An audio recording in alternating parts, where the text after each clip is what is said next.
Hello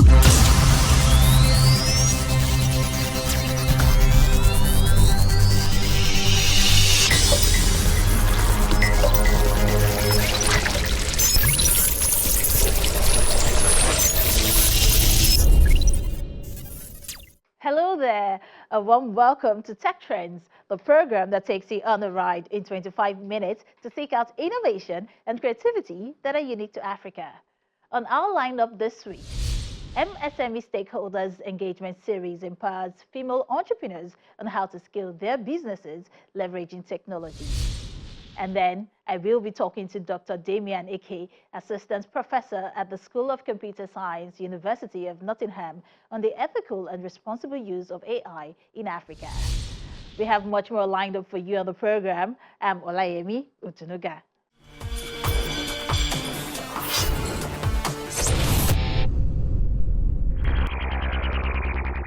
The most important and urgent problems of the technology of today are no longer the satisfactions of the primary needs or of archetypal wishes, but the reparation of the evils and damages by the technology of yesterday.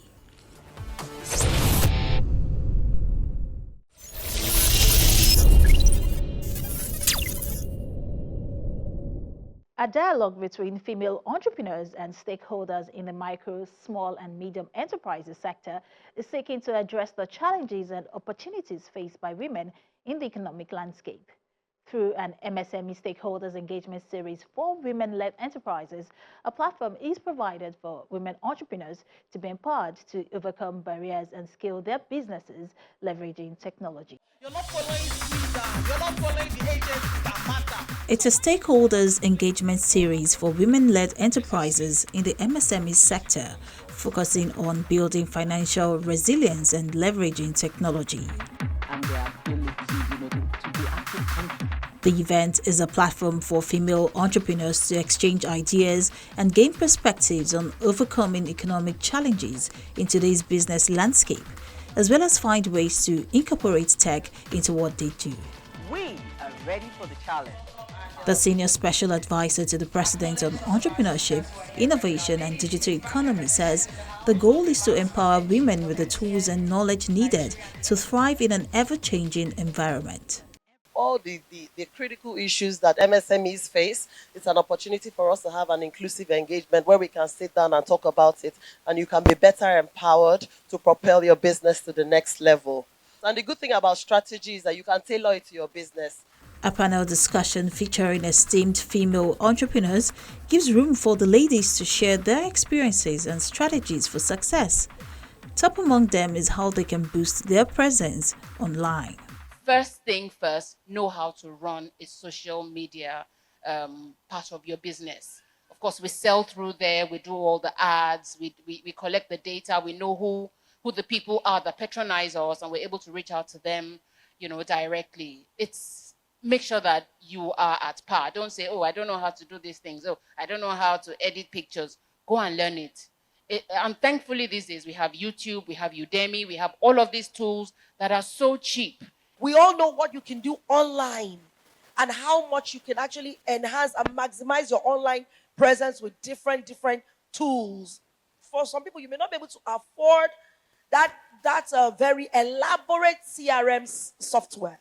But you can create your own, version of it, by just making sure that you collect data.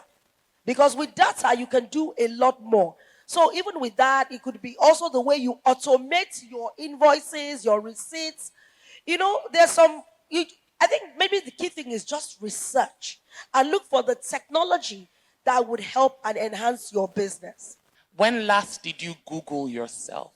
Do you exist online? And if you exist online, the narrative online, is that what you want people to know about you? I mean, Google is one thing, but now people are putting your names and the names of your businesses in the search options of Instagram. What are they seeing? If you tell me that you make clothes or you do makeup and I go on your social media page and I see nothing of the sort, it's not going to work. How prepared is your business?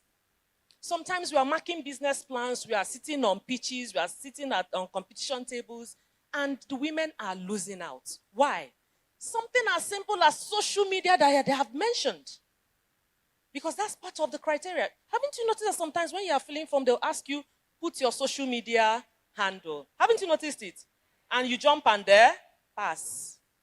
That is the first place they go to search you. And you are not existing, just like she said. So how can you be trusted? And you know the funny thing, you may be doing something amazing, but you are just not online. The gathering also gives the government an opportunity to reaffirm its commitment to supporting MSMEs, particularly those led by women. As we go into states and listen to the complaints of SMEs and somewhat hear their struggles, we move in with some of the federal government and state government agencies who should ordinarily be responsible. The MSME Stakeholders Engagement Series for Women-Led Enterprises not only allows for meaningful connections and collaborations among female entrepreneurs, it also gives room for the ladies to bear their minds on issues affecting their businesses. Please go back to your seats.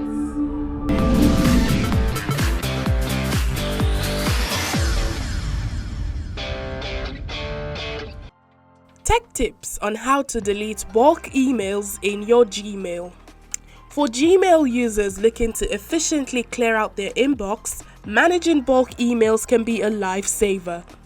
With Gmail's free 15 GB of storage, it's easy to accumulate promotional and marketing emails over time, eating up valuable space. Regularly deleting unwanted emails is key to keeping your Gmail organized and optimizing storage usage. Previously, there was no option to delete all emails in one go. However, a new feature now enables users to connect mass deletions, making it easier to clean up Gmail accounts swiftly and reclaim storage space.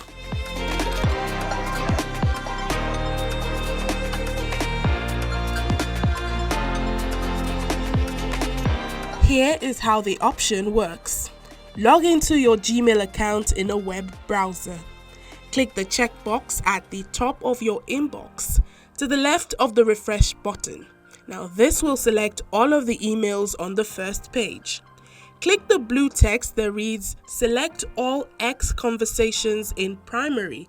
This will select all of the emails in your box, even if they are not currently visible on the first page. Step 4, you click the delete button. This will delete all of the selected emails. Other than inbox, you can follow the similar process in promotion and social category to delete all the emails in this category and free up space.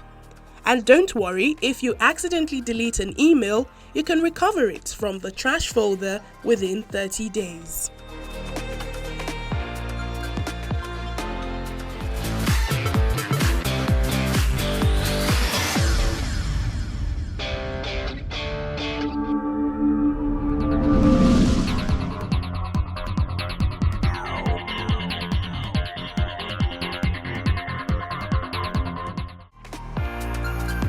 To the basics. Did you know the first alarm clock could only ring at 4 a.m.?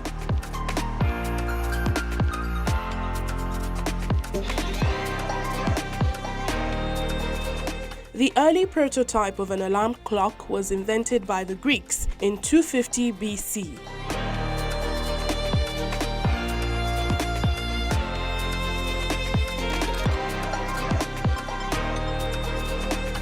Their primary ideas was based on using water and its action with a mechanical bell. They built an alarm clock in which rising water would keep time and eventually hit a mechanical bird, triggering a whistle.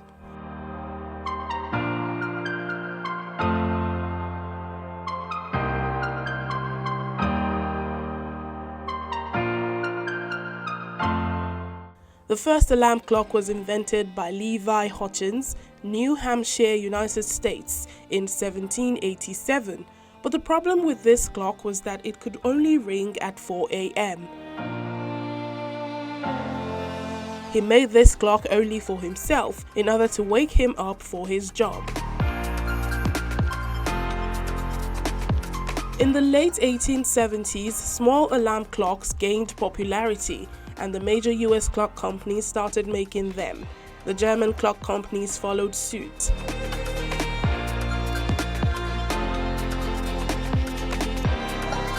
Though personal alarm clocks were eventually patented in Europe in 1847 and 1876 in America, they didn't really catch on until later.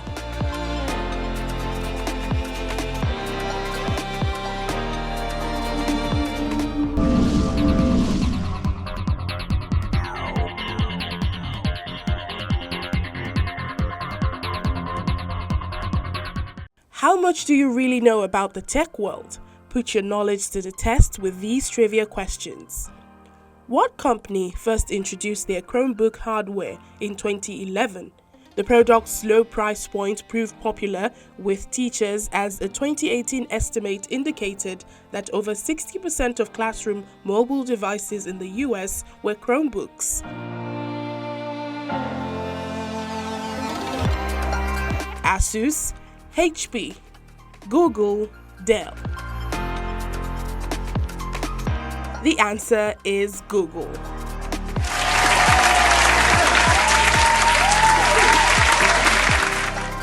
In an August 2021 blog post, CEO Ryan Roslansky approved permanent remote work for employees of what business-oriented social network company? Google+, LinkedIn, Facebook, or MySpace?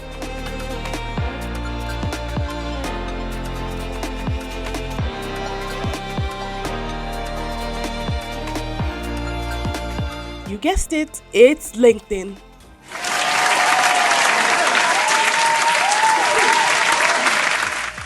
What technology company, now mostly known as a telecommunications giant, gained mass market popularity with its release of the Razr cell phone in 2004, which became the best-selling clamshell cell phone in the world? A. Motorola, B. Nokia, C. Apple, D. AT&T.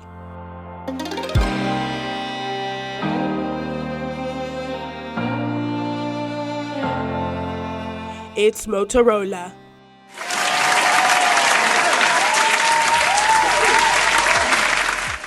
In education, the acronym STEM stands for Science, Technology, Engineering, and Mathematics. When an A is added to form the acronym STEAM, what does the A stand for? Accounting, Aerospace, Arts, ASA. You got it right. The answer is Arts.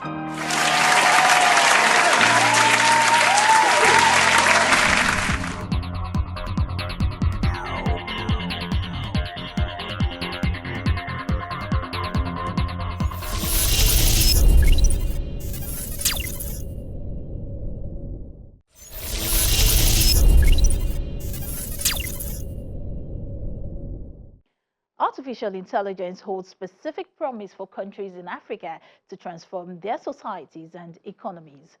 Despite the promising potential, it does present significant challenges for the continent, especially in terms of ethics.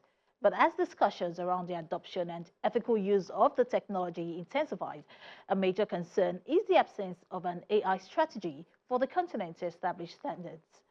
Dr. Damian Ake, Assistant Professor at the School of Computer Science, University of Nottingham, talks more about this.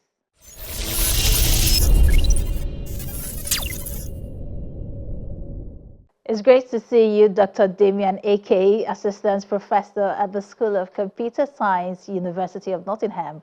Thank you so much for joining us on Tech Trains. Thank you. It's my honor to be here. Well, Dr. Ake, when it comes to the adoption of AI in Africa, are we asking the right questions?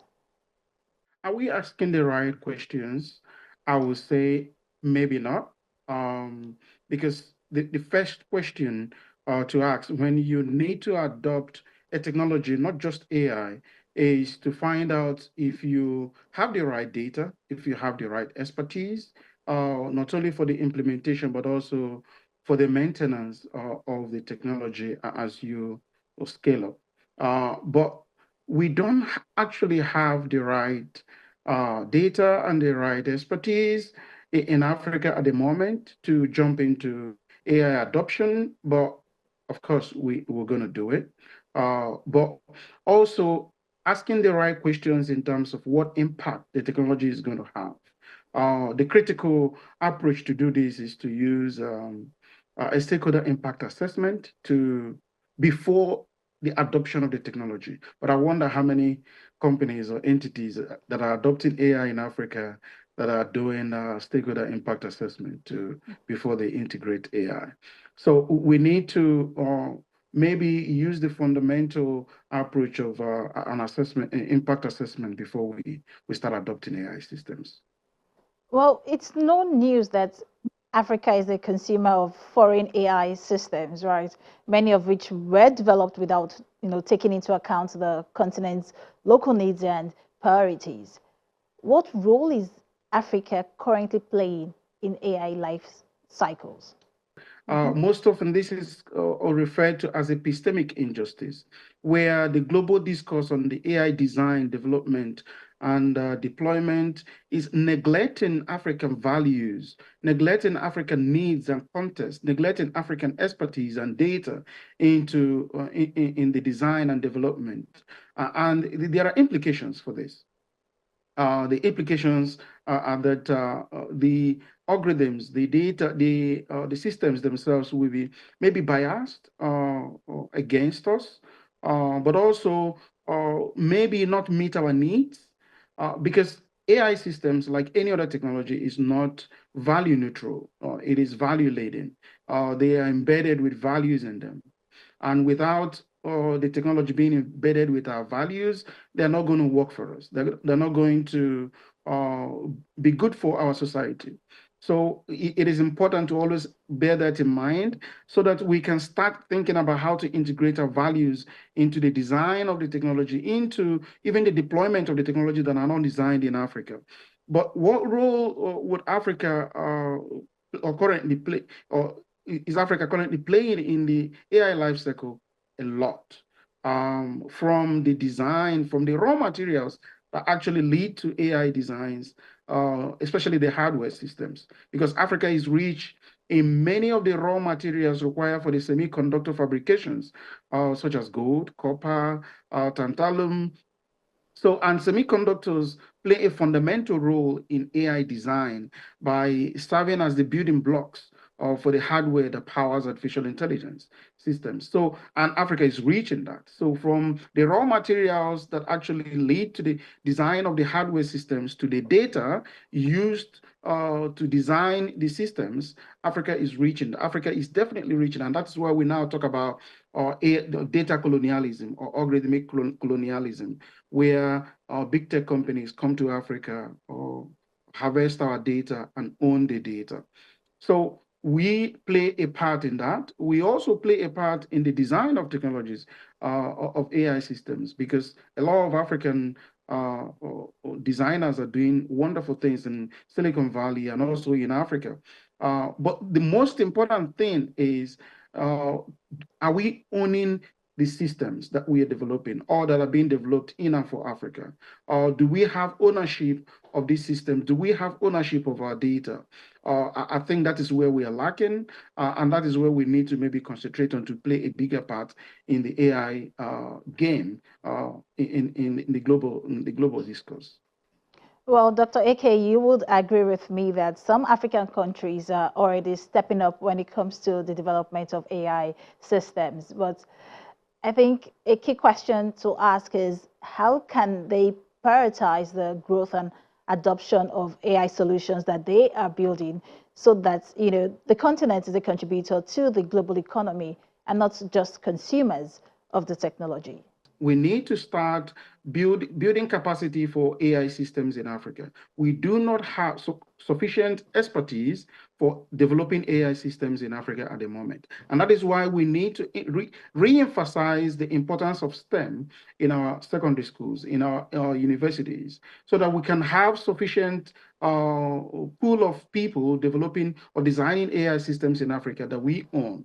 So it is important to put money into the development of experts that will design and develop or even help to deploy these systems in Africa. Away from the design and development of AI solutions, conversations around the ethical use of AI, which is part of your specialization, continues to intensify, just as policy responses to the technology are emerging. What key considerations should policymakers take into account to curb specific AI concerns in Africa and, of course, ethical issues? Policymakers need to be aware of how AI will impact society, how AI will present risk to the society, and make sure that they put provisions in policy, in the policies, in the strategies, in our regulations, or in the initiatives that we have for AI, in a way that AI systems will comply with these principles, will comply with these provisions, and be ethically responsible, be socially acceptable, and legally compliant to our systems. In that way, our needs, our concerns, our contexts, our interests, and the gaps in Africa are then addressed while ethical risk and legal risk are mitigated. There's also the concern about the absence of a comprehensive AI strategy in Africa to avoid the exploitation of the technology for certain agendas, which could, be either political or to perpetuate biases. How can we close the gap, to ensure that there is an established standard across the continent? Thank you. This is a very important point for the whole of Africa. For a long time, through the AU and through the regional blocs, we have tried to have a kind of a unified market, which is important, which would drive the African economies, but it has not happened. In AI, I'm an advocate of that, an advocate of a continental strategy, an advocate of a continental regulation, actually, on AI, because that will provide a kind of a unified market and front and put Africa in a stronger position in the AI race. But so far, we're not going to jump to that because that's a longer goal. But what we need to start doing in Africa is to have national strategies or regional strategies, maybe West Africa, maybe Southern Africa, maybe Eastern Africa, have their own AI strategies that unifies their interests, that unifies their markets, and also their requirements for AI compliance to or ethical principles or legal provisions. Then from the national and regional efforts, we can then scale up to the African level, where we can then maybe harmonize critical aspects of these regional or national strategies or policies, so that we can get to enjoy the benefits of the fourth industrial revolution, because we lagged behind in the first industrial revolution, in the second, and also the third. In the fourth, we can't afford to lag behind in this fourth industrial revolution where AI is a central focus. But so far, I believe we need to start having these national strategies, national policies on AI, while also focusing on other basic needs for Africa, because there are basic requirements that will put us in a greater position for AI adoption, for AI, embracing AI, which is internet connectivity, which is electricity, which is a provision of basic infrastructure for AI. And I've pushed for maybe more high performance computing centers in Africa. These are basic infrastructural systems that can help the adoption and design of AI systems in Africa. But at the continental level, when we do it with the African Union, I think we are greater force than when we are individually in our nations. Well, that's great to hear. But there's so much to talk about when it comes to the adoption and development of AI systems, especially in Africa, where it was indeed, very nice having you on the program, Dr. Damian Ake, Assistant Professor at the School of Computer Science, University of Nottingham. Thank you so much for joining us on Tech Trends. Thank you. Thanks for having me.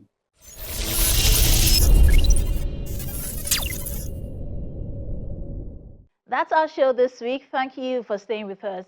Well, do not forget, Tech Trends is here to share insights, trends, and developments happening in the tech space. Also, all of our episodes are on the channel's TV YouTube account, and I encourage you to watch, share, and like your favorite editions. Until I come your way again next week, I'm Olayemi Utunuga. Bye for now.